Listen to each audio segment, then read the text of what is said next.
Hello, my name is Austin Harper, and my presentation is on St. Matthew from the Ebbo Gospels. The Ebbo Gospels is believed to have been produced during the period between 1816 to 1835 for Ebbo's return to the city of Reims, where he was archbishop. Reims is located near the Benedictine Abbey of Hautevillers, France, where the book was created. The artist of the Gospels would have been a member of the Order of St. Benedict, also known as the Black Monks.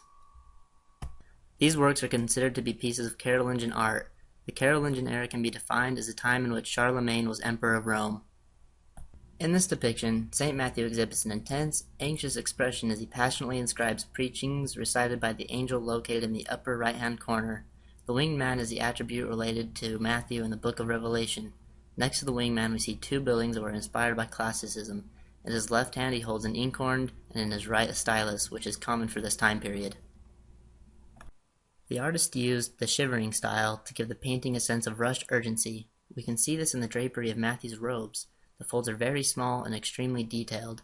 They are used all over his body to give the picture a more three-dimensional effect. This is evident in the leg, which is highlighted to give the illusion that it is closer to the viewer. Perspective was a priority to Carolingian artists, but the artist fell short of the correct perspective on the footstool and the bookstand. They don't follow a single point perspective.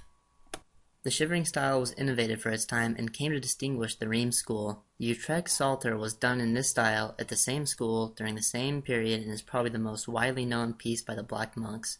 Art from the same period at different locations was much more realistic and less energetic. We can see this in the depiction of St. Matthew in the Coronation Gospels. In this piece, Matthew seems calm and collected, rather than in a rush. His facial features and robe are much more realistic compared to the Ebbo version. Also, Matthew has a halo around his head and the background is vacant. This piece is important because the vibrant emotionalism was new to Carolingian art. The book had a direct influence on the evolution of Carolingian and medieval art. It also had an influence on the illustrations of illuminated manuscripts for decades afterwards. An example would be the Codex Aureus of St. Emmeram. This was a quick summary of St. Matthew of the Ebbo Gospels and the history behind the piece. Thanks for your time and have a great Christmas break.